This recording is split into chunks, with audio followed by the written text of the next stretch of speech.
The pack did not chain Isla Marrow to the Howling Tree to punish her. They chained her there to make the moon deny her in front of everyone. If the dead tree stayed silent until dawn, her rejected Luna bond would be declared false. Her name would be cut from Thornmere, and her body would be left for the winter wolves before sunrise. That was the law. That was the mercy they offered women who embarrassed an alpha.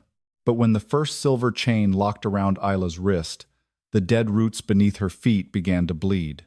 No one noticed at first. The whole valley was too busy watching her fall. They had dressed her in white for the humiliation. Not plain white, bridal white, Luna white. The same gown Isla had sewn with her own hands for the claiming ceremony that was supposed to make her sacred. Pearl thread still shimmered along the sleeves. Tiny silver wolves still circled the hem. But the gown was torn now, dragged through mud, stained with ash, and ripped open at one shoulder where the guards had pulled too hard. She stood before the ancient tree with blood on her lip and snow in her hair, and the pack that once called her future Luna stared as if she had stolen something by surviving this long. The howling tree rose behind her like a corpse too old to bury. Its trunk was black, split by lightning scars, its branches bare and twisted against the storm-dark sky. No leaves had grown from it in 300 years. No wolf had heard it speak since the first queen vanished into the northern forest. Yet Thornmere still feared it. They brought oath-breakers here, traitors, false mates, women whose bonds caused too much trouble for powerful men. Tonight, they brought Isla. Alpha Dane stood on the stone platform across from her, golden-haired, handsome, and empty-eyed beneath his gray wolf mantle. Once, Isla had believed his silence meant restraint. Now she understood it meant cowardice, polished until it looked noble. He did not look at the blood on her mouth. He looked at the crowd. "I reject Isla Marrow as Luna of Thornmere," he said. The words cut through the valley. Isla's crescent mark burned beneath her collarbone so fiercely she almost gasped. She had felt pain before. Hunger in winter, loneliness in the pack house, the quiet cruelty of women who smiled while removing her place at their table. But rejection was different. Rejection did not stab. It hollowed. It reached inside the ribs and tore out every foolish hope she had hidden there. Still, she did not fall. That was the last dignity left to her. Beside Dane stood Lady Selena Frostmere, wrapped in pale blue fur, beautiful as a blade laid on silk. Her silver blonde hair was braided with moonstone pins, each one worth more than the room Isla had slept in for the last 10 years. Selene had arrived with an alliance contract, 500 soldiers, and a quiet smile. By the second night, she had discovered the secret everyone in Thornmere whispered, but never named aloud. Isla could not hear the pack bond. A true Luna was supposed to feel the pack like a second heartbeat. She was supposed to sense newborn pups before they cried, calm warriors before they shifted, carry grief during funerals, and stir courage before war. Isla felt nothing, only silence. A deep, humiliating silence that opened inside her every time the pack gathered and the other women waited for proof of power she did not have. Selene had not needed to invent the wound. She only needed to point at it. "A Luna who cannot hear her pack is not a Luna," Selene said, her voice clear and sweet enough to sound merciful. "She is a hollow mark, a pretty lie. And if Alpha Dane binds himself to her, Thornmere will weaken before the northern wars even begin." The pack murmured agreement. Isla looked at the faces in the crowd. Men she had bandaged after border raids, mothers whose fevered children she had sat beside through the night, elders whose winter fires she had carried wood to when their own sons forgot them. She had served this pack with every small piece of herself they allowed. Hands, time, patience, silence. And still, one missing bond outweighed every act of love. Dane finally looked at her. For a heartbeat, she saw something like regret. Not enough to save her. "Let the Howling Tree judge," he said. "If the moon made her Luna, the tree will speak before dawn. If it stays silent, the rejection stands, and Isla Marrow will leave this pack as nothing." As nothing. The crowd did not roar. That would have been easier. They simply watched. The guards forced Isla back against the dead trunk. The bark was colder than iron and rough enough to bite through the thin gown. Silver chains wrapped around her wrists, then her waist, then her throat, not tight enough to kill, only tight enough to remind her that death had patience. The first cuff snapped shut. Something moved under the snow. Isla felt it through her bare feet. A pulse. Slow. Ancient. Wrong. Her eyes dropped. At the base of the howling tree, between the black roots, the snow had begun to melt. A thin red line seeped through the frozen ground, too dark to be water, too warm to be winter. Blood. The dead tree was bleeding. Isla's breath caught. Celine saw her looking. For the first time that night, the noblewoman's perfect face changed. Not triumph. Fear. Before Isla could understand why, the valley fell silent for another reason. Hooves struck the frozen road. A black warhorse emerged beyond the torchline, carrying a rider cloaked in storm-dark fur. 4 guards followed behind him with banners marked by a silver crown over a wolf skull. One by one, heads turned. Whispers died. Even Dane straightened, as if a hand had closed around his spine. Alpha King Ronan Veyr had come to Thornmere. He dismounted without hurry. That made him more terrifying. Ronan was not beautiful like Dane. He was something harsher.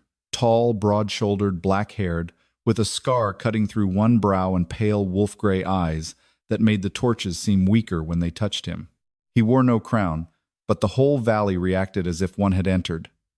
Power moved with him, cold and controlled, the kind that did not ask for silence because it had never needed to. Isla had heard the stories. The northern king whose first Luna died before the claiming moon. The alpha whose wolf had not appeared in public for 7 years. The ruler cursed so that any woman bound to him would die, screaming before winter's end. Ronan's gaze swept over Dane, Celine, the guards, the crowd. Then it stopped on Isla. Not on her ruined gown. Not on the chains. On the red line of blood creeping from the dead roots toward her feet. His expression sharpened. Dian stepped forward quickly. "Your Majesty, this is a private pack matter." Ronan did not look at him. "Private matters do not require an execution grove." Celine lowered her head in a graceful bow. A false Luna must be judged before she damages the pack bond. Ronan's eyes slid to her. "And you are eager to inherit what she loses?"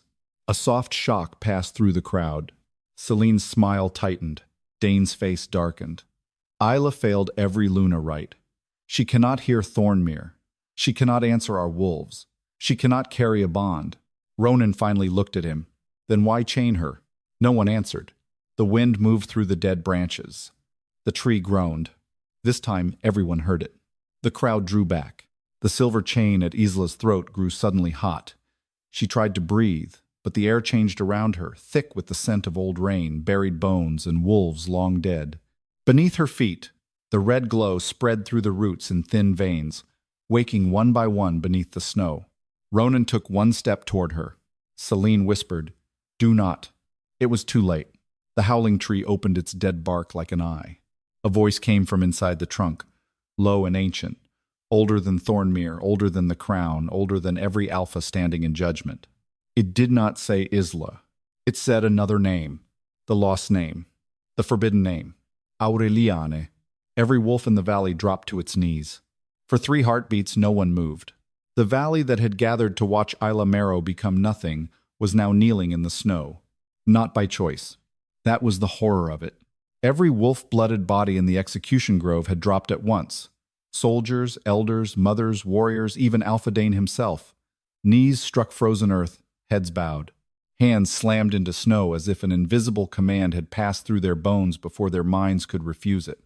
100 wolves lowered themselves beneath the dead branches of the howling tree, and only 2 people remained standing. Isla, because the chains held her upright, and Alpha King Ronan Veyr. He stood at the edge of the torchlight, one hand half raised, his pale wolf-gray eyes fixed on the tree as if the ancient voice had cut open a wound he had spent years hiding. Aureliane. The name did not echo through the air. It echoed inside Isla. It moved through her blood like a memory older than birth, striking places in her heart that had always been locked. She had never heard that name before. No one had ever called her anything but Isla Marrow.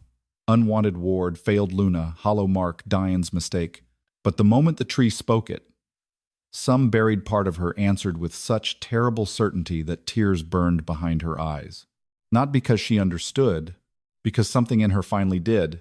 The dead roots glowed brighter, red light crawling beneath the snow in veins. The silver chains around Isla's wrists hissed against her skin. The one at her throat burned hot enough to make her gasp. She tried to pull away, but the cuffs only tightened. Dane lifted his head slowly from the snow, his face drained of color. What did it call her? Someone whispered. No one answered. Lady Selene was kneeling too, but unlike the others, she looked less shocked than furious. Her hands clenched in the snow, moonstone rings biting into her fingers. For one fleeting moment, her polished mask cracked completely, and Isla saw what lived beneath it. Not jealousy, recognition. Selene knew that name. Ronan moved first. He crossed the grove with quiet, lethal purpose, and every wolf in his path stayed low until he passed. Snow clung to the black fur of his cloak. The torches bent in the wind around him. He stopped before Isla, close enough that she could see the scar through his brow and the hard line of his mouth. His gaze lowered to the chain at her throat. The metal was burning a red mark into her skin. Who ordered silver around her neck, he asked. No one spoke. Dain pushed himself upright, humiliation and fear twisting together across his face. It is the old binding right. If the bond is false, the silver holds the body until dawn. Ronan's eyes did not leave Isla. And if the bond is not false? Dane's mouth opened, closed, because everyone knew the answer. If the bond was not false, then Thornmere had chained its true Luna to a death tree. Ronan reached for the chain. Selene rose too quickly. Your Majesty, do not touch it. The warning came sharp, stripped of courtly sweetness. Ronan's hand stopped inches from the silver. He turned his head slightly. Why? Selene's expression smoothed, but too late. Because the tree spoke forbidden magic. Until the priestesses examine the sign, no one should interfere. Isla stared at her. The red roots pulsed harder beneath the snow. Ronan looked from Selene to the glowing earth. You fear the tree less than you fear her being freed. Selene's chin lifted. I fear old powers that once drowned kingdoms. Convenient, Ronan said quietly, that such fear appears only after they speak against you. Dane stepped forward, anger returning now that his knees had left the ground. She is mine to judge. Thornmere law. Ronan turned on him. Diane stopped. The whole grove felt the shift. Whatever authority Dane carried as alpha, Ronan's presence swallowed it without effort. He did not growl. He did not bare teeth. He simply looked at Dane as if deciding whether the younger alpha was worth the trouble of killing. She was yours to protect, Ronan said. You chose judgment instead. Dane's face flushed. She deceived me. Isla flinched. That hurt more than she wanted it to. Not because she still loved him. She was not sure she had ever truly loved Dain. Not the man he was. Only the place beside him she had been told would make her life mean something. But she had tried to be honest. She had told him years ago that the pack bond did not answer her. She had stood in his study with shaking hands and confessed the deepest shame she owned. He had kissed her forehead and said the bond would wake after marriage. Then Selene arrived, and suddenly Isla's truth became evidence. Ronan saw the flinch. His eyes sharpened. Isla hated that he noticed. Hated more that part of her was grateful. The howling tree groaned again. This time, the sound rolled through the ground. The red light in the roots gathered around Isla's bare feet, circling her ankles without touching skin. The chains tightened as if fighting the glow. Pain shot through her wrists. She bit it back. Diane looked at the tree, then at the kneeling wolves, still struggling to rise fully. This is a trick. Ronan's voice was cold.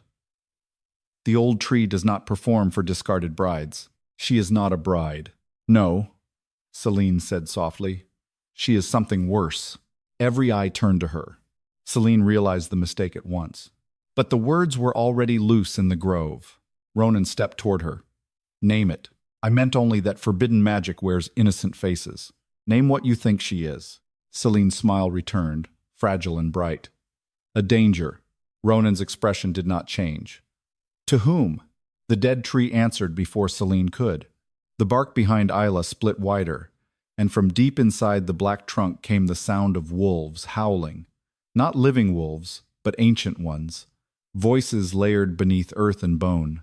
The red glow rose higher, threading through the branches until the whole dead crown of the tree burned like embers against the snow. Then the voice spoke again. Daughter of the first howl, The valley erupted. Some screamed, some crawled back. Some pressed their foreheads to the ground as if the name itself demanded worship. Isla could not breathe. Daughter, not hollow, not false. Daughter. The chain at her throat snapped tight. Ronan moved. He seized the silver with his bare hand.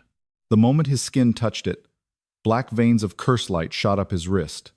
Pain flashed across his face. Savage and immediate, but he did not let go. A low sound broke from his chest, almost a growl, almost something worse. His guard surged forward. "Stay back," he commanded. The chain burned hotter. Isla shook her head, panic cutting through her shock. She did not want him hurt for her, not this king, not this stranger carrying a curse in his touch and a darkness behind his eyes. Not the first person who had asked why she was chained instead of why she had failed. Ronan looked at her then.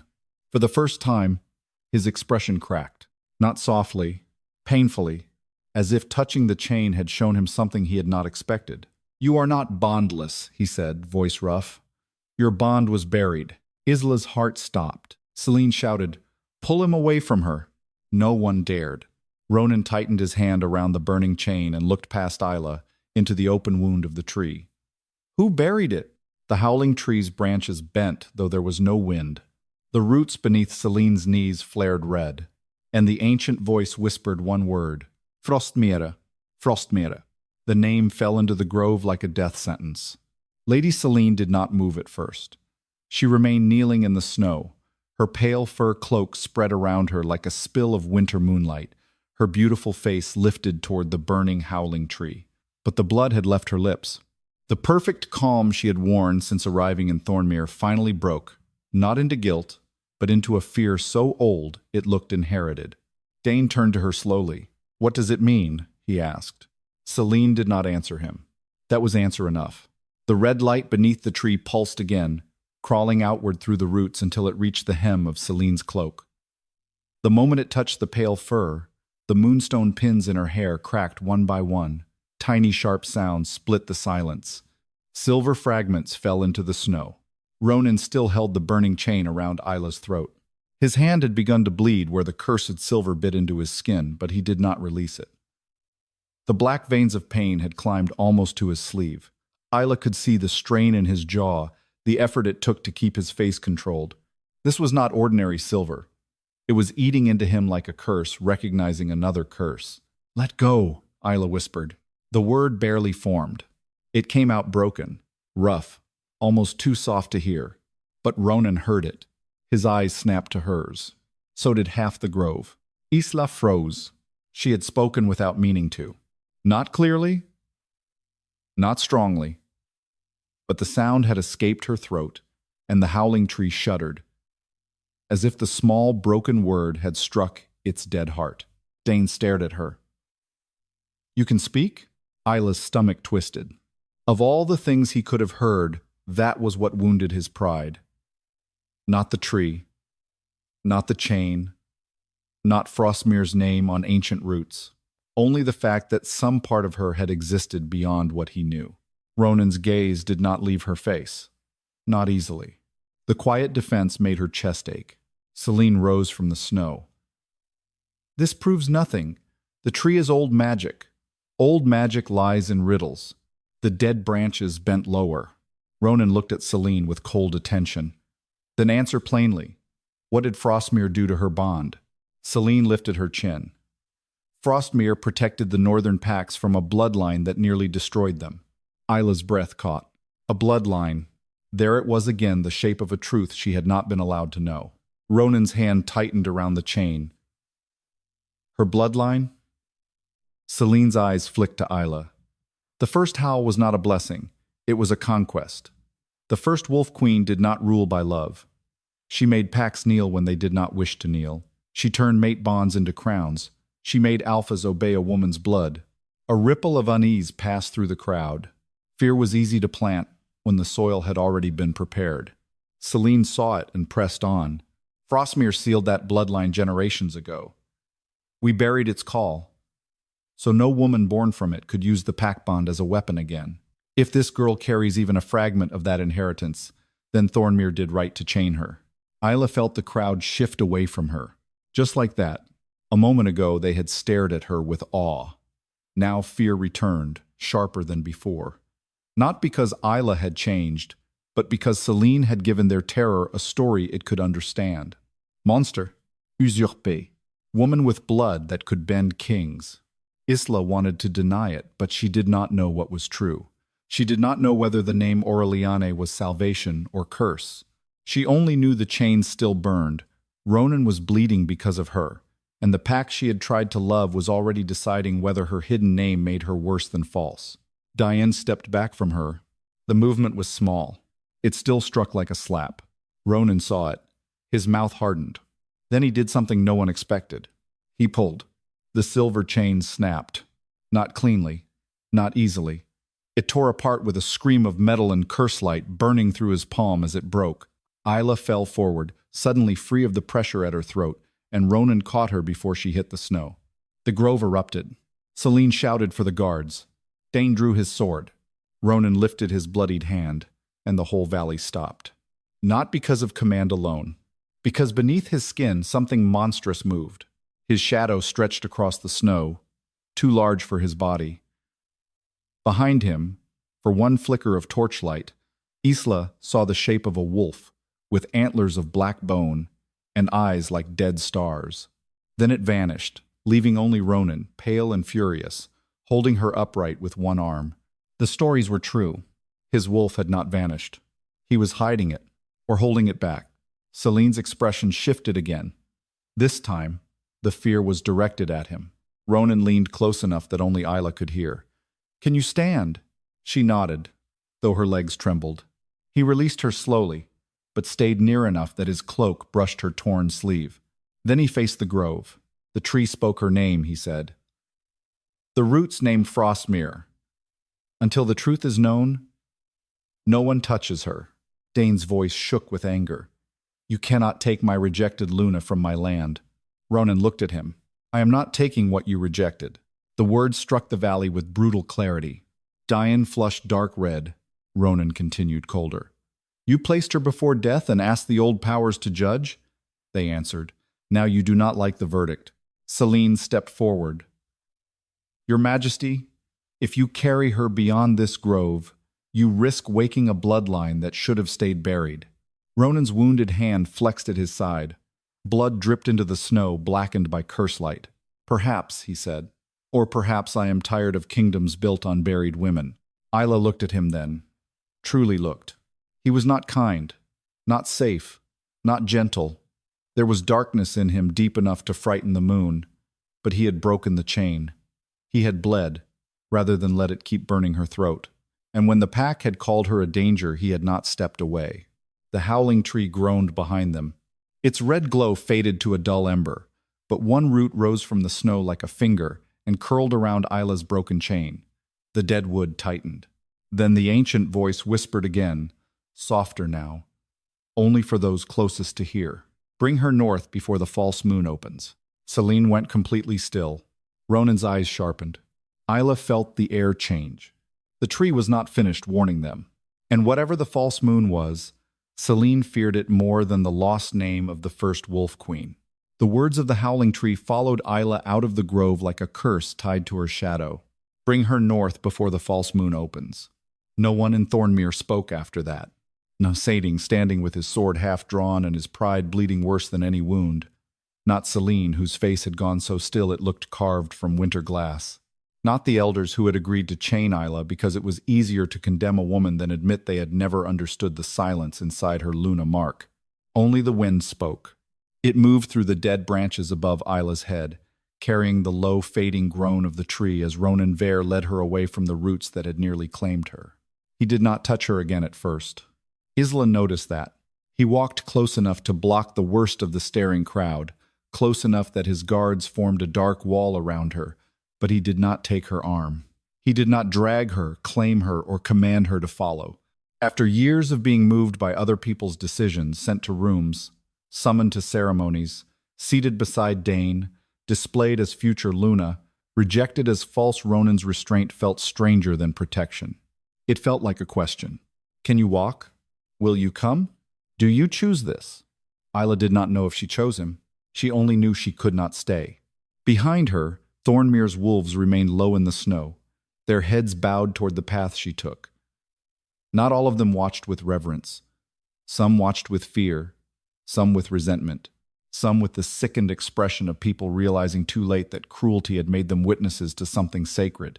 Dian finally found his voice when Ronan reached the outer torchline. If she crosses the boundary with you, Thornmere will consider it theft. Ronan stopped. Slowly he turned. The black shape beneath his cloak seemed to deepen with him, as if the night itself preferred his side of the argument. You rejected her before witnesses, Ronan said. You chained her to an execution tree. You asked the old law to strip her name from your pack. Dane's jaw tightened. Ronan's eyes went colder. The old law answered. It gave her another name.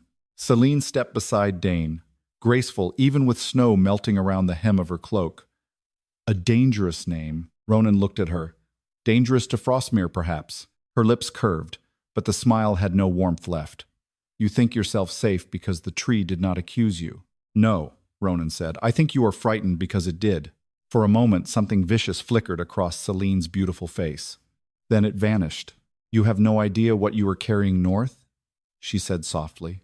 Isla felt those words sink into the cut at her throat, into the burned skin beneath the broken chain, into the crescent mark under her collarbone that still throbbed with rejection. Not who, what. Selene spoke of her like a sealed weapon, an old plague, a thing that should have stayed buried. Ronan's gaze did not move from Selene. Then come to my court and explain it before the northern packs. Selene went silent. That silence told Isla more than any answer. Ronan turned away first. We leave before midnight. The journey from the grove to the boundary stones should have taken little time. Isla had walked that path hundreds of times as a girl, gathering winter herbs near the stream, carrying messages to shepherd huts, following Diane's mother during old lunar rites when she still believed she might learn how to belong. Tonight, every step felt like she crossed a life that had already died behind her. At the boundary, Ronan's guards brought a horse forward, black as wet ink with frost steaming from its mane. Isla stared at the saddle and then at her torn gown. Her wrists were bruised purple from the chains. Her throat burned with every breath. Pride told her to climb without help. Her body betrayed her on the first attempt. A gloved hand steadied the stirrup. Ronan's. She looked down at him. His face remained hard, unreadable, but blood still darkened the palm he had used to break her chain. He had wrapped it hastily in black cloth. The stain had already spread through. You are hurt, she said. The words scraped out unevenly. She almost wished they had not come. Speech felt dangerous now, as if every syllable might wake roots beneath the snow. But Ronan only looked at her for a long moment, listening as if the broken sound mattered. So are you, he said. Isla swallowed. You should not have touched the chain. No, he agreed. I should not have had to. She had no answer to that. He helped her mount without making a show of it, then swung onto his own horse. He did not place her before him, did not force closeness for the watching pack to misunderstand. He rode beside her as they crossed the old boundary stones, his guards forming a silent crescent around them. Only when Thornmere vanished behind the pines did Isla let herself breathe. The northern road was narrow and white beneath moonlight. Black firs crowded both sides, their branches heavy with snow. Somewhere far behind, the howling tree gave one last low moan, and every horse shuddered. Isla turned in the saddle. In the distance, red light pulsed once above the grove, then disappeared. What is the false moon? She asked. Ronan did not answer immediately. For several breaths, only hoofbeats filled the dark. Then he said, a court lie. Isla looked at him. His eyes stayed on the road. Once every 19 winters, the northern moon rises red for one night. The old packs called it the Wolf Queen's Reckoning. It was said to reveal stolen bonds, false mates, and crowns built on buried blood. Her fingers tightened around the reins. And now? Now the temples call it an omen of madness, Ronan said. They teach that any woman whose power wakes beneath it must be sealed before dawn. Isla's throat went dry. Selene had said Frostmere sealed her bloodline generations ago. The Howling Tree had said to bring her north before the false moon opened. Is it soon? She asked. Ronan's jaw tightened. Tomorrow night. Cold passed through Isla deeper than winter. Before she could speak again, the forest to their left went silent. Not quiet. Silent. No wind. No branch creak. No animal breath beneath snow. Ronan lifted one hand. The entire guard formation stopped. A low growl rose from somewhere beyond the trees. Then another. Then many. Isla's crescent mark burned. Between the black trunks, pale shapes began to move wolves. But wrong. Too thin. Too white. Their eyes glowed red, and frost smoked from their open jaws. Not living wolves. Not dead ones either. Ronan's hand went to the sword at his side. His guards drew steel. Isla stared into the forest, heart hammering, as the first white beast stepped onto the road and lowered its head toward her. Around its neck hung a broken Frostmere chain. The white wolf stepped onto the road as if it had been waiting for Isla all its death. Its ribs showed beneath frost-pale fur. Its paws made no sound on the snow. Broken iron hung from its neck, the chain links stamped with the crest of Frostmere, a crescent moon split by a dagger. Behind it, more shapes emerged between the black furs, thin and silent, their red eyes fixed not on Ronan, not on the guards, but on Isla. One of Ronan's men whispered, "Moon. Starved." The word moved through the guards like a curse. Isla had heard stories of moon-starved wolves when she was small. They were said to be beasts whose bonds had been severed badly, leaving the body alive but the spirit hollow. They wandered the border forests during red moon years, attacking anything with a living pack bond. Thornmere elders told children they were monsters born from disobedience. But the first white wolf did not look like a monster. It looked wounded. Ronan drew his sword. The blade caught the moonlight and turned silver blue. "Stay behind me." The command was quiet, controlled, absolute. Isla should have obeyed. Instead, she stared at the broken Frostmere chain and felt something pull inside her chest. Not the warm chorus of a pack bond, not the sacred certainty a Luna was supposed to carry, but a thin thread of grief stretching from the white wolf to the scar of the chain around her own throat. The wolf lowered its head and whimpered. Every guard raised a weapon. "No," Isla said. The word came out rough, painful, but clear enough to stop Ronan's hand. He looked at her sharply. "Isla." She slid from the saddle before fear could make her wise. Snow swallowed her bare feet. Cold bit through her skin. The nearest guard reached for her. But Ronan lifted one hand and stopped him. His gaze stayed on Isla, hard with warning, yet he did not drag her back. That frightened her more than force would have. He was letting her choose danger. The white wolf bared its teeth. Isla walked toward it anyway. Her body shook. She was not powerful. She was not a queen. She was a rejected Luna in a ruined white dress, with burned wrists, a bruised throat, and a name she did not understand echoing inside her blood. But she knew what it felt like to be called false because someone else had buried the truth. She knew what it felt like to stand before a crowd while people mistook damage for guilt. The wolf lunged. Ronan moved. Isla raised her hand first. The beast stopped with its jaws inches from her palm. A sound passed through the forest, not a howl, not wind, but the faint creak of roots under frozen earth. Red light flickered beneath Isla's crescent mark, hidden under the torn neckline of her gown. The white wolf's eyes changed. The red faded, revealing a gray so pale it was almost silver. Then the beast bowed its head into her hand. Isla gasped. Pain rushed through her, not from teeth, from memory. A girl in Frostmere blue screaming as silver chains were locked around her wolf. A temple cellar filled with cages.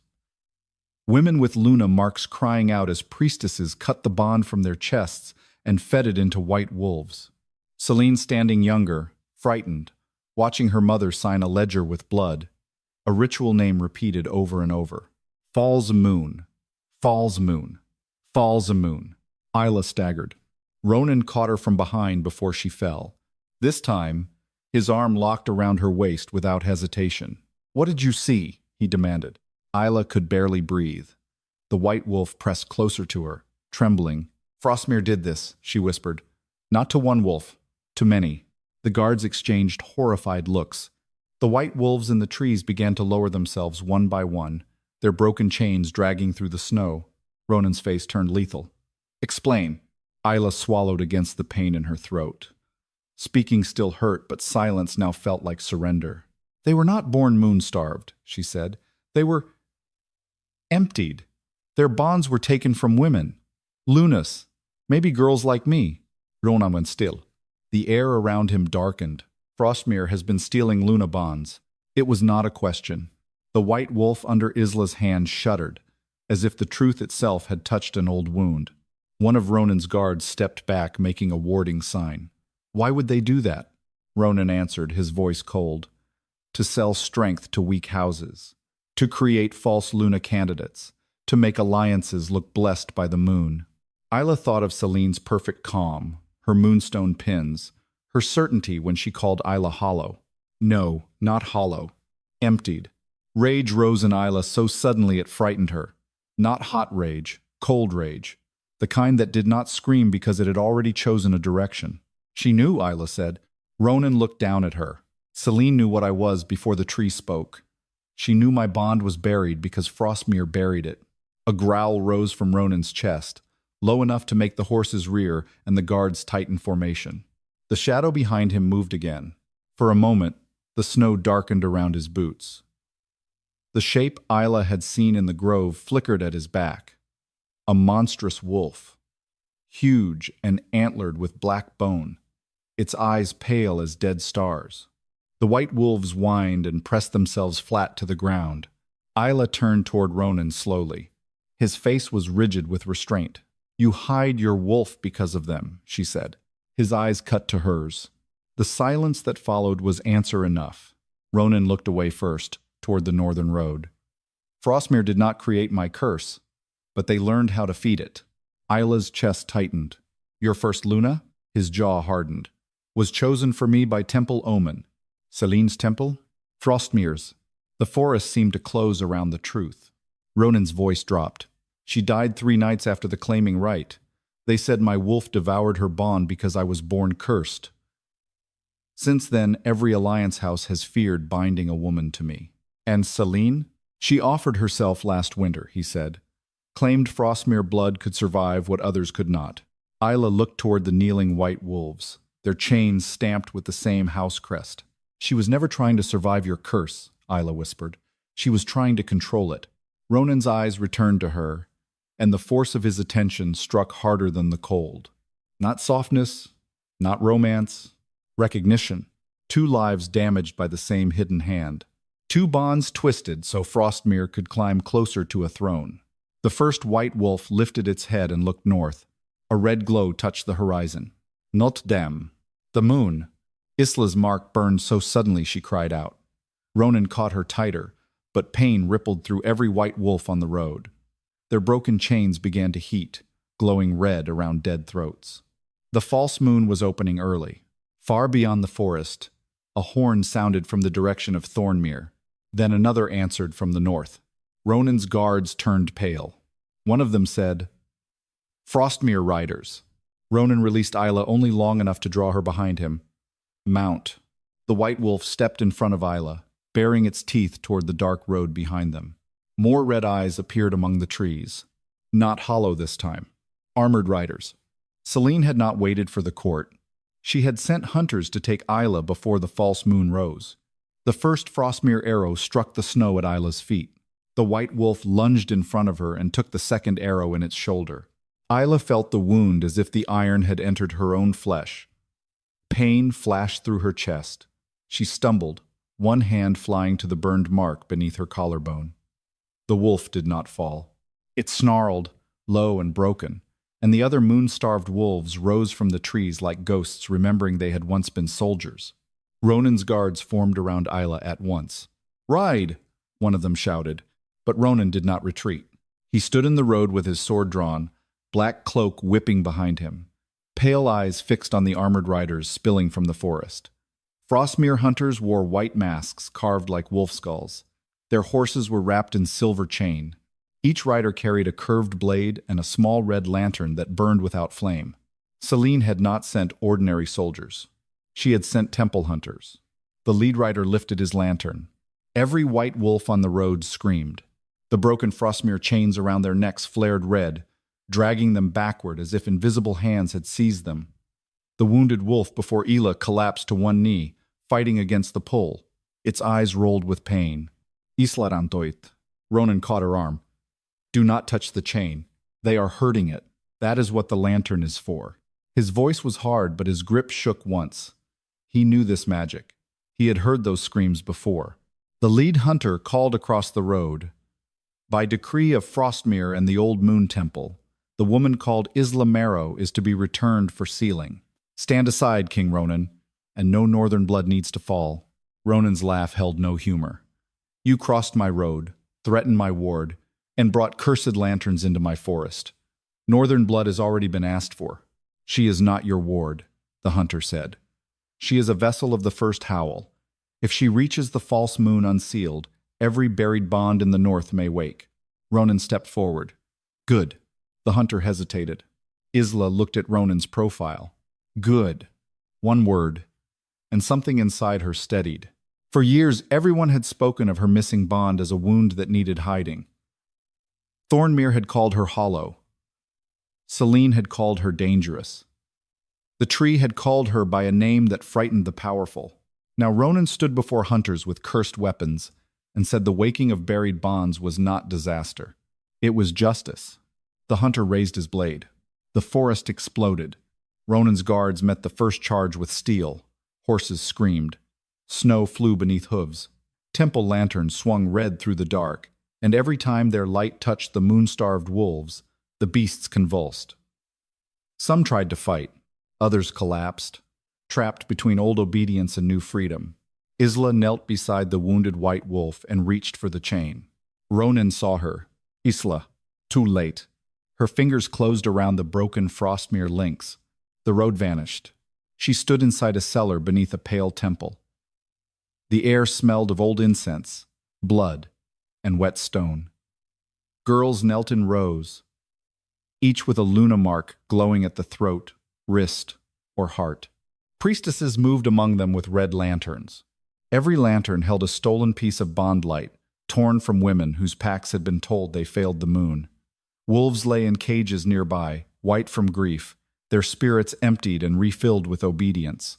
At the end of the cellar stood Selene as a child, no older than 10. Her mother gripped her shoulders and forced her to watch. This is how houses survive, the older woman said. A true Luna is born. A useful Luna is made. Young Selene trembled. Will it hurt them? Her mother answered, only if they remember what was taken. The vision shifted. Selene older now, standing over a sleeping Dane, pressing a red lantern near his chest. Isla's Luna bond, pale and fragile, trapped inside the flame like a moth behind glass. Dane's mark dimmed. Isla's mark went silent. Selene whispered an apology that did not stop her hand. Then another vision. Ronan kneeling beside the body of his first Luna, her eyes open, her bond torn out not by his wolf, but by a red lantern hidden beneath the marriage bed. Selene's mother placing the blame on Ronan's curse. The northern court recoiling from him. Ronan locking his monstrous wolf deep inside himself because he believed touching a mate meant death. Isla gasped back into her body. The chain in her hand had turned warm, not burning. Waking, the white wolf lifted its head and looked at her with sudden clarity. You remember, Isla whispered. The wolf's eyes changed fully from red to silver. Across the road, the lead hunter's lantern cracked. He jerked back in alarm. Ronan drove his sword through the hunter's blade and knocked him from the saddle, but another rider broke through the guards, racing straight for Isla with a loop of red chain swinging in one hand. The white wolf sprang.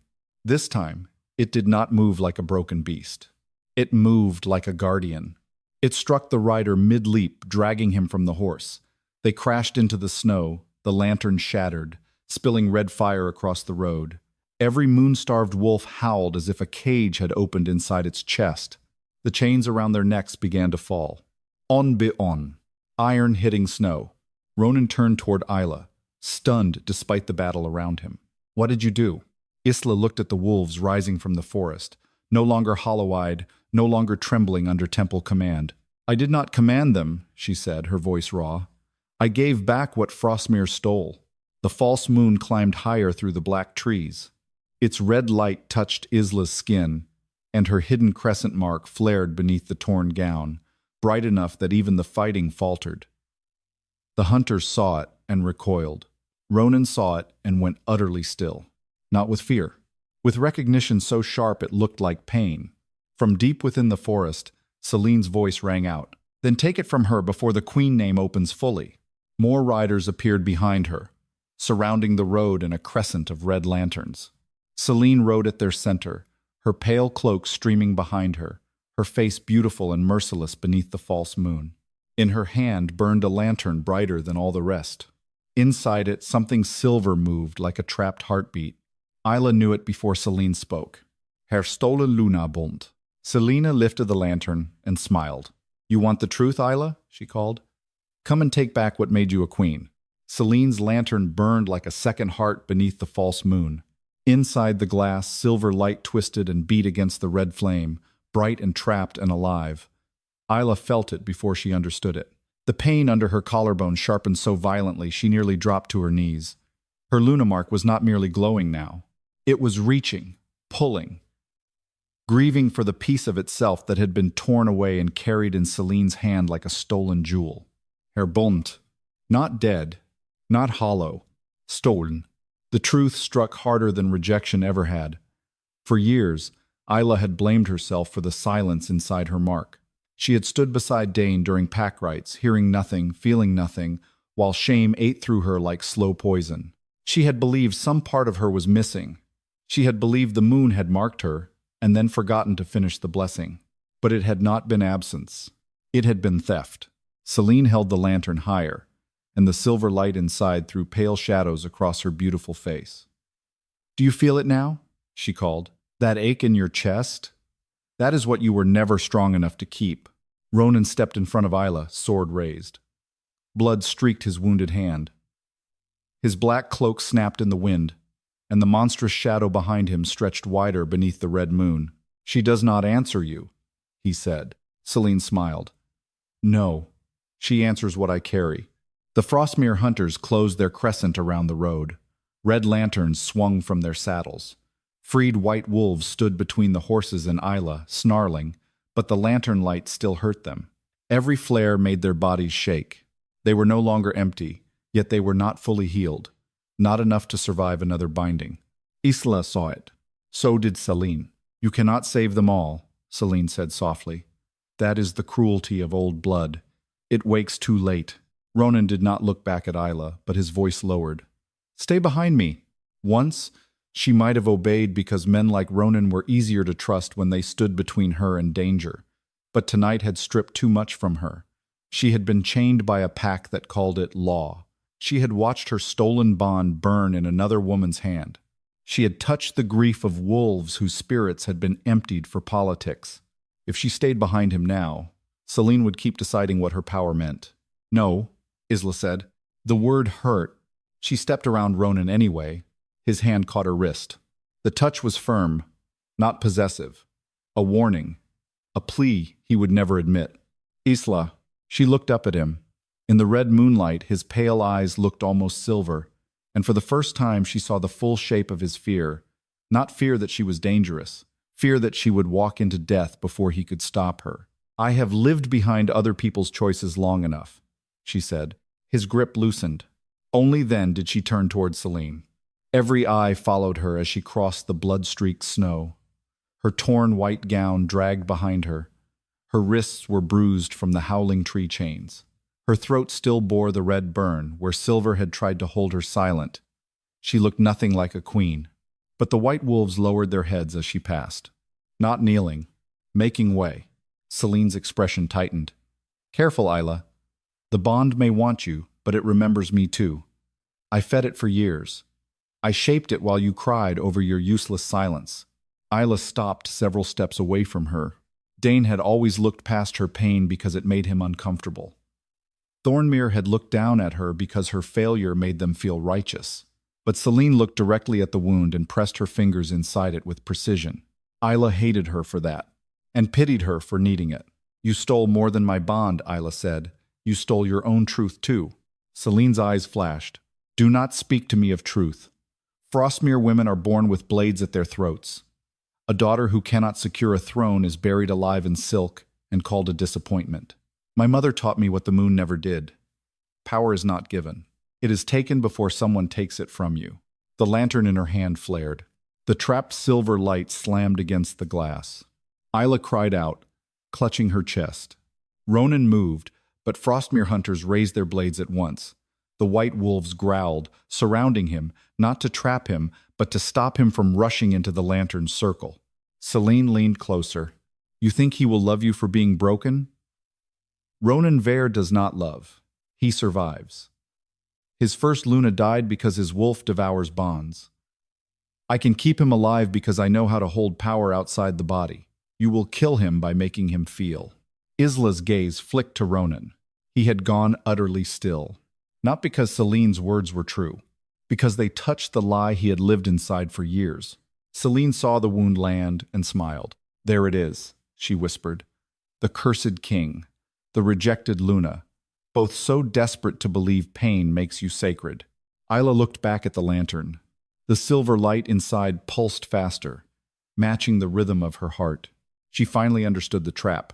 If she lunged for it, Selene would break the glass and scatter the stolen bond into the false moon. If Ronan attacked, Selene would claim his curse had lost control. If Isla hesitated, Frostmere would bind the freed wolves again.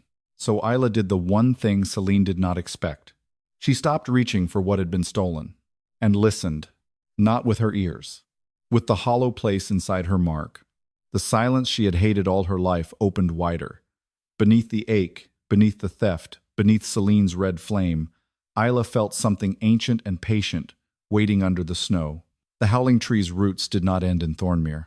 They ran beneath old pack roads, beneath northern graves, beneath every boundary stone where women had been named false and left behind. The roots were here too. Isla lowered one hand to the snow.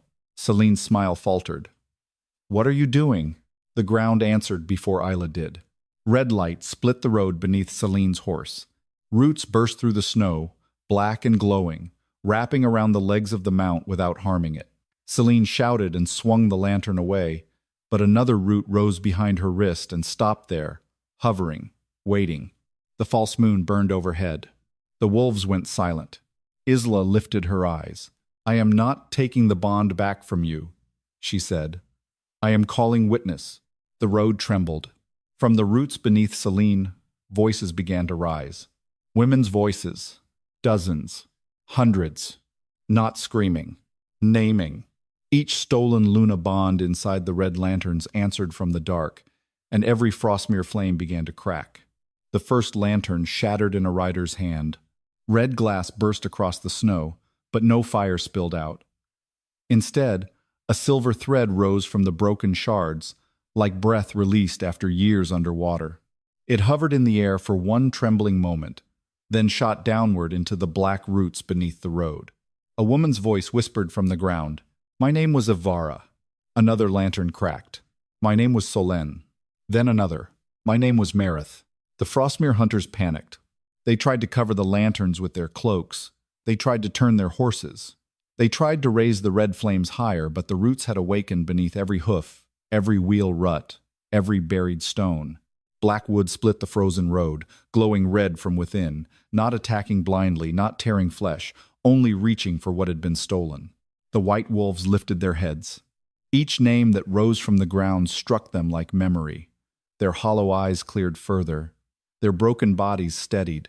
Old bonds returned not as chains, but as grief finding its owner. Selene stared at the lanterns breaking around her. For the first time, she looked young. Not innocent. Never innocent. But young in the way a child looks when the lesson that raised her begins to devour the world. Stop, she said. Isla stood with one hand pressed to the snow, her torn white gown whipping around her legs, the false moon burning red above her. The roots had circled Selene but had not touched her skin. That mattered. Isla felt the choice inside the old magic. It could punish. It wanted to. But it was waiting for Isla to decide whether pain should answer pain. Ronan watched from several paces away, sword lowered but ready, his monstrous shadow still restless behind him. His eyes never left Isla. He was letting her lead. That quiet trust steadied her more than any command could have. Selene clutched Isla's stolen lantern against her chest. You do not know what you are freeing. I know who I am hearing. You hear ghosts. I hear women you buried while they were still breathing. The words silenced the road. Even the hunters stopped struggling. Selena's face twisted. You think I chose this because I enjoyed it? Frostmere was starving before the temple found the bond rights. Our daughters were sold to border alphas. Our sons died in wars we could not win. My mother watched 3 sisters vanish into marriage alliances and return in boxes. Bond magic gave us value. It gave us leverage. It made powerful men bargain instead of take. Isla's hand trembled against the snow. There was truth in Celine's pain. That was what made her dangerous. A villain who lied was easy to hate. A woman who had been wounded and then turned the wound into a weapon was harder. Isla could see the girl from the vision, small and frightened, being taught that survival required theft before theft found her first. But every stolen voice beneath the road answered in silence. Survival had become a machine, and Selene had fed it. Ronan stepped forward, his voice low. You could have ended it. Celine's eyes flashed toward him. Like you ended your curse? Like you freed yourself from fear before it killed your first Luna? Ronan went still. The strike landed. Isla felt it through the cold. His shame had shape. It stood inside him like a locked door. Selene smiled bitterly. Do not judge me, cursed king. You hid your wolf for 7 years because it was easier to let everyone fear you than admit you did not know what happened to the woman who died in your bed. The road fell silent again. Ronan's hand tightened around his sword. Isla saw the darkness behind him swell. Not because he wanted to hurt Selene, because he wanted to hurt the truth. She rose from the snow and turned to him. Ronan. His eyes found hers. The shadow behind him shuddered. Isla did not touch him. Not yet. She only held his gaze, refusing to let him disappear into the monster others had named before he could defend himself. You were lied to too, she said. His jaw worked once, as if the words hurt more than accusation. Selene lifted the brightest lantern. Inside it, Isla's stolen bond beat faster, silver against red. How touching. But lies do not change what he is. His wolf devours bonds. Your name may wake trees and dead Lunas, but if you bind yourself to him, your power will feed his curse until nothing remains of you. Isla turned back slowly. Then why are you so afraid of me standing near him? Selene's expression hardened. There it was. The crack. Isla stepped closer. The roots parted beneath her feet. Because his wolf does not devour true bonds. It devours stolen ones. Ronan's breath stopped behind her. The white wolves began to growl, not at him, but at the lantern in Selene's hand. Selene clutched it tighter. You are guessing. No, Isla said. I am listening. The lantern shook. The silver light inside pressed toward Isla, not like a prisoner trying to escape to safety, but like a living thing recognizing home. Around it, the red flame weakened. Selene looked down in alarm. Isla held out her hand. Give it back. Selene laughed once, sharp and broken. And become what? The lost queen? The sacred girl? The woman everyone kneels to until they decide they fear you more than they need you? No. Then what? Isla looked at the kneeling wolves, the broken hunters, the roots carrying women's names through the snow. Then she looked at Ronan, the feared king who had bled to break a chain around her throat and still kept his distance until she chose otherwise. I become mine. Selene's face crumpled with rage. She raised the lantern high and slammed it toward the ground. Ronan lunged. The roots surged. But Isla moved first. She caught the lantern with both hands as it fell. The red glass cut deep into her palms. Silver light exploded between her fingers. The false moon overhead turned black. The false moon went black above the forest. Not hidden by cloud. Extinguished. For one terrible breath, the northern road existed without sky. No red light. No silver glow. No stars between the fir branches. Only darkness, snow, roots, wolves, and the shattered lantern burning inside Isla's bleeding hands. Then every stolen Luna bond screamed. The sound did not come through the air. It came through the body. Riders collapsed from their saddles. Horses reared. The freed white wolves pressed themselves low to the snow, trembling as silver threads burst from every broken lantern and shot toward Isla, like rivers reversing toward a mountain spring. Ronan reached her first. Isla. He caught her shoulders. But the moment his hands touched her, The silver light struck his chest, too. His body locked. Pain tore across his face. Behind him, his monstrous wolf shadow rose in full, antlers of black bones scraping the dark, jaws open in a soundless roar.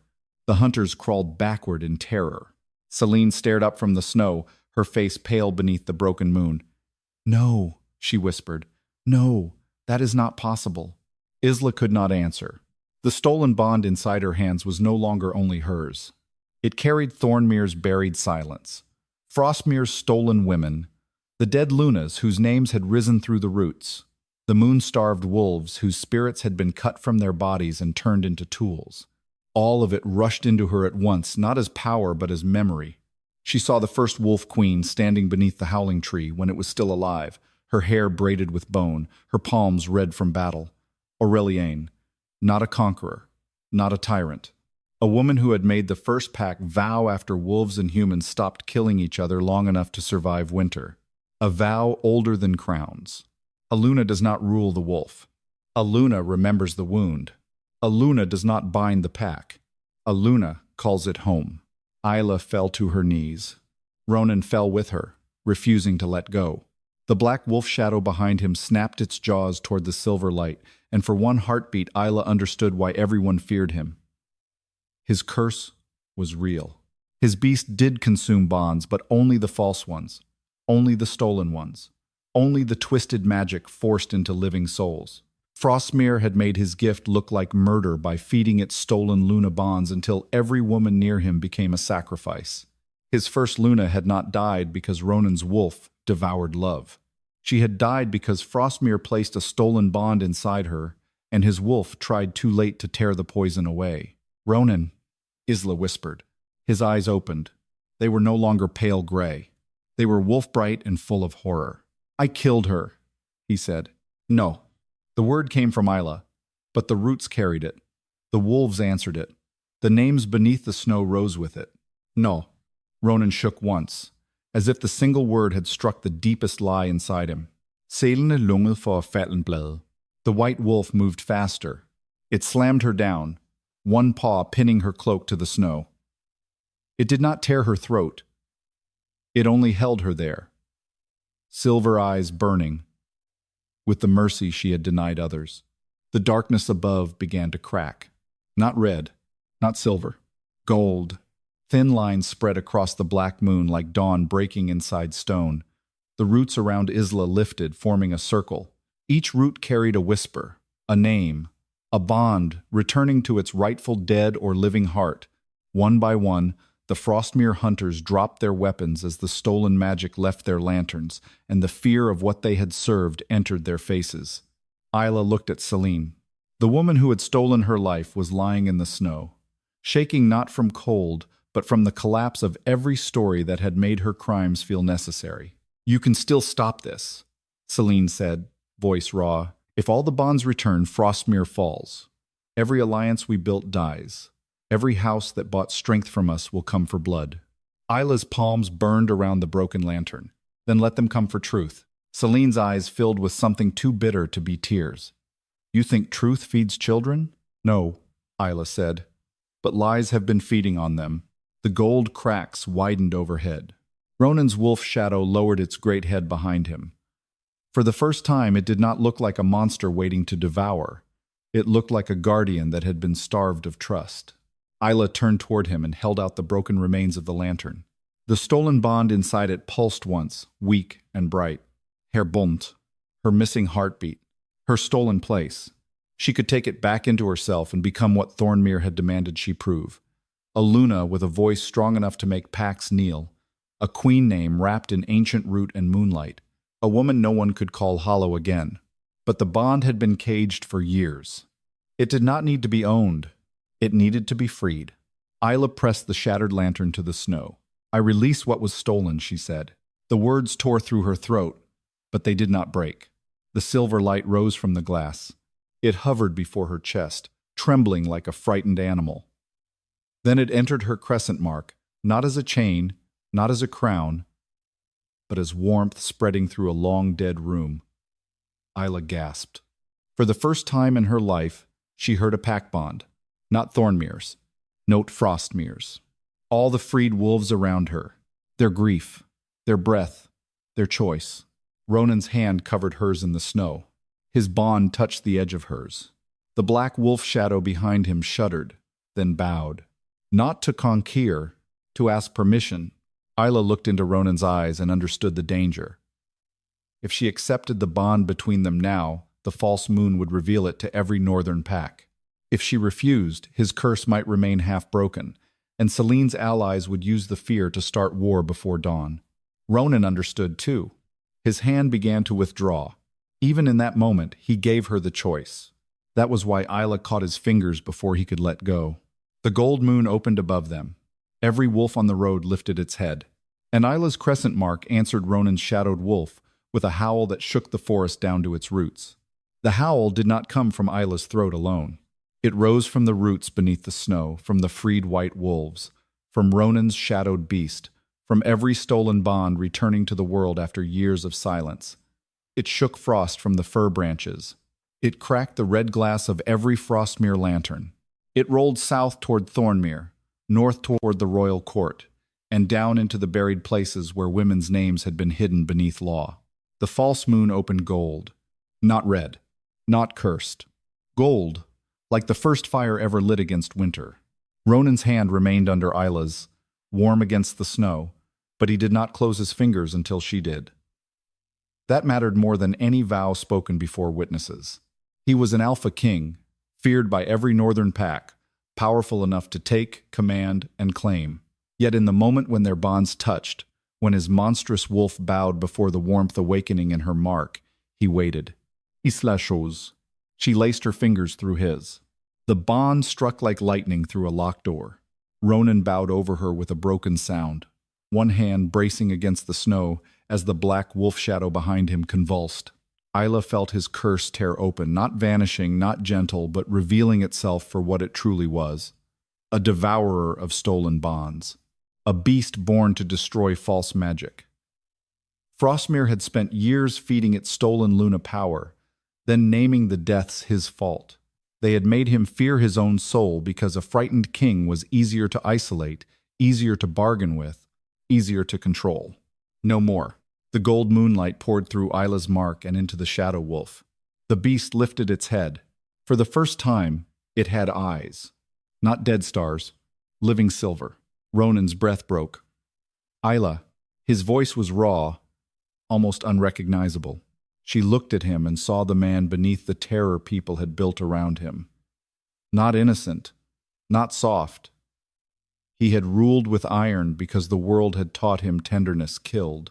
But now, on his knees in the snow beside her, he looked at her as if she had reached into the darkest part of him and found not a monster, but a wound. The freed wolves began to rise. One by one, the moon-starved beasts shook frost from their fur. The chains around their necks had fallen away completely. Their red eyes were gone.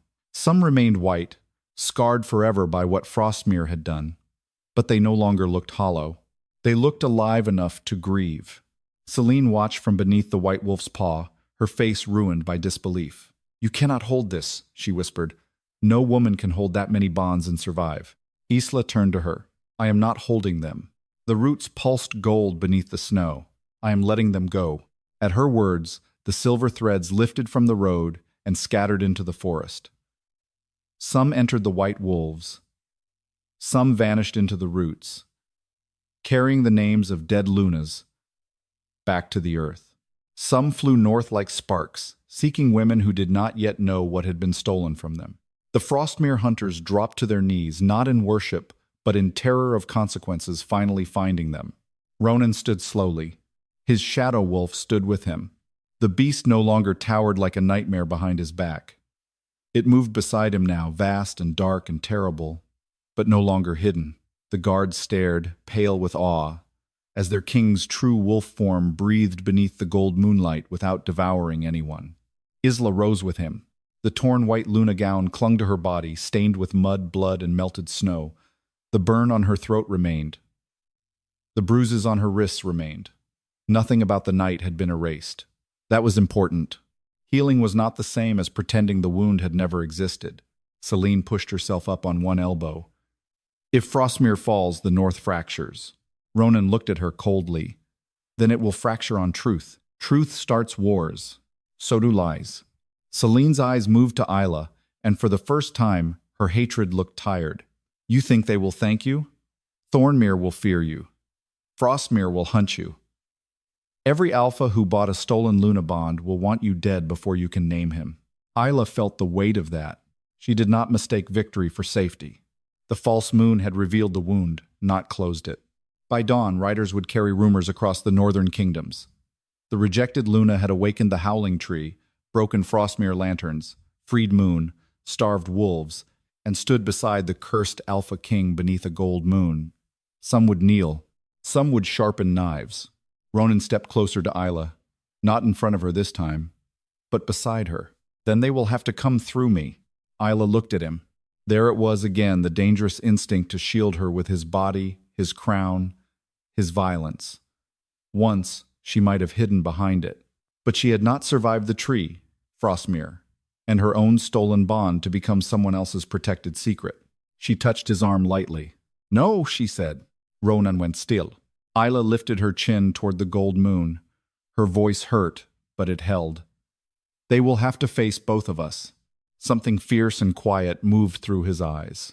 Not pride of possession, respect. The wordless kind that changed the shape of power. The white wolf released Celine only when Ronan's guards came forward with iron cuffs. Celine did not struggle. She only looked at Isla as the chains closed around her wrists. My mother said mercy is how powerful women are tricked into dying, Celine said. Isla held her gaze. Your mother was wrong. Mercy is not surrender. Celine's mouth trembled, but she said nothing more. By the time dawn touched the forest, the Frostmere hunters had been disarmed, their lanterns broken, their prisoners bound for Ronan's court. The freed white wolves did not follow commands. They followed the routes north, moving through the trees like pale ghosts returning to names they had lost. Some glanced back at Isla before disappearing, and each look passed through her heart like a vow. Ronan's guards waited at the road, but he and Isla remained beneath the fading moon. For the first time since the grove, there was quiet. Not empty quiet, living quiet. Ronan removed his cloak and set it around her shoulders without speaking. This time, Isla let him. Not because she was weak, because accepting warmth was not the same as surrendering. You should hate me, he said. She looked at him, startled. His jaw was tight, his gaze fixed on the snow between them. I heard the stories about Thornmere's false Luna months ago. I thought it was another pack shame, another broken bond, another court matter wrapped in ceremony. I did not come sooner. Isla understood then. His guilt was not reasonable, but it was real. She had carried that kind of guilt too. The kind born from believing pain would have spared you if you had been wiser, stronger, louder, more worthy. You came before dawn, she said. His eyes lifted, and you broke the chain. A silence passed between them, deep as winter and warmer than either expected. At last, Ronan said, Come north with me. Isla's chest tightened. There was no command in it, only invitation. To your court? She asked. To my court. To the temple vaults. To every pack that bought Frostmere lies. Stand beside me and expose them. And after?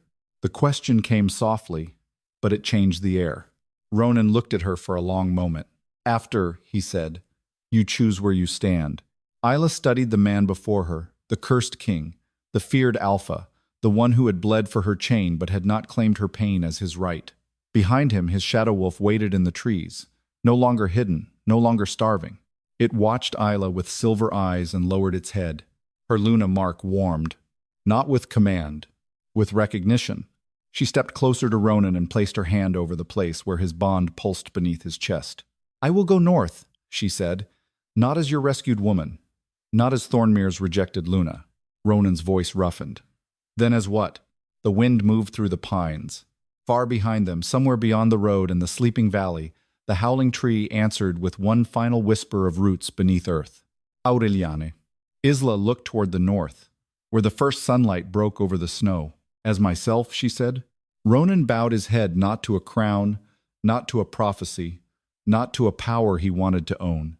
To her, and when his forehead touched hers beneath the pale morning sky, The bond between them settled without chains, without theft, without fear. The wolves in the forest lifted their voices, not in mourning now, but in witness. The rejected Luna had not been chosen by a man. She had been remembered by the old world. And beside the Alpha King, whose curse had finally opened into truth, Isla Marrow rode north under her real name, while every buried lie in the kingdom began to tremble.